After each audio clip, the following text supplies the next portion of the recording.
તારીખ હતી 29 જુલાઈ 2019 ને સોમવાર. સાંજના અંદાજે 7 વાગ્યાનો સમય થયો હતો. કર્ણાટકની નેત્રાવતી નદી પર બનેલા એ લાંબા બ્રિજ ઉપર એક કાર ઊભી રહે છે અને તેમાંથી ઉતરે છે સમગ્ર ભારતમાં 1700 જેટલી બ્રાન્ચ અને 30,000 જેટલા કર્મચારી ધરાવતી કાફે કોફી ડે એટલે કે સીસીડીના માલિક વિજી સિદ્ધાર્થ. ચહેરા પરની હતાશાથી એમણે ડ્રાઈવરને એટલું જ કહ્યું, તું ગાડી આગળ લઈ જા, હું થોડું ચાલીને આવું છું. કોઈને અંદાજ નહોતો કે દેશમાં કોફીની ક્રાંતિ લાવનાર એ માણસના મનમાં કેટલું મોટું તોફાન ચાલી રહ્યું હતું. એ ચાલતા ગયા અને અંધારામાં ક્યાં કોકડી ગયા. 36 કલાકની શોધખોળ પછી 31 જુલાઈની વહેલી સવારે જ્યારે નેત્રાવતી નદીના કિનારે તેમનો દેહ મળ્યો ત્યારે આખું ઇન્ડિયા શોક્ડ હતું. મીડિયામાં હેડલાઇન્સ ગાજતી હતી, સીસીડીનો માલિક દેવામાં ડૂબ્યો અને જીવન ટૂંકાવ્યું. ટીવી ચેનલો પર ચર્ચાઓ શરૂ થઈ ગઈ કે હવે 1700 કાફે બંધ થઈ જશે, 30,000 કર્મચારીઓ રસ્તા પર આવી જશે. રોકાણકારો ફફડી રહ્યા હતા. શેર બજારમાં સીસીડીના સ્ટોકમાં એકદમ કડાકો થયો અને તે એકદમ નીચે આવી ગયા. દુનિયા માનતી હતી કે સિદ્ધાર્થના મૃત્યુની સાથે જ સીસીડીના સપનાનું પણ મૃત્યુ થશે. એ દિવસે એની પત્ની માલવિકા હેગડેના માથે આપ તૂટી પડ્યું હતું. પતિનો સાથ છૂટ્યો હતો અને વારસામાં મળ્યું હતું 7,000 કરોડનું મસ્ત મોટું દેવું.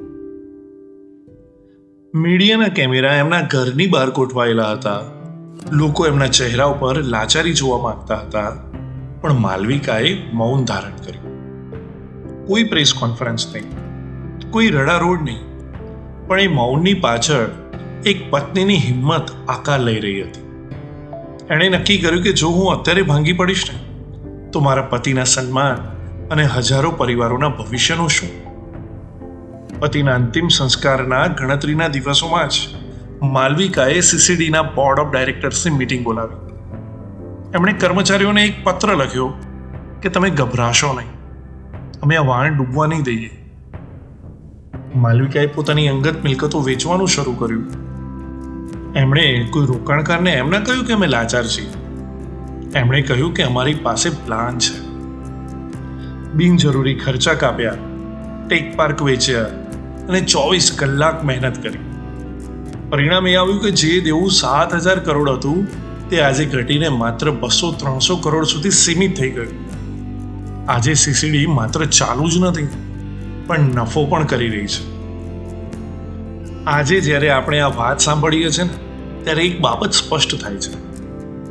સફળતા એટલે કોઈ વિઘ્ન વગર જીવવું એ નથી, પણ મુસીબતના પહાડ નીચે દબાયા પછી પણ સ્મિત સાથે બહાર નીકળવું ને એનું નામ સફળતા છે. જ્યારે પણ આપણી જિંદગીમાં અંધારું છવાય ત્યારે હારી જવાનું પસંદ કરવાને બદલે જરા ઊભા થઈને લડત આપવાનું નક્કી કરજો. અને જો તમે આવી લડત આપી હોય તો આ સ્ટોરી જરૂરથી શેર કરજો.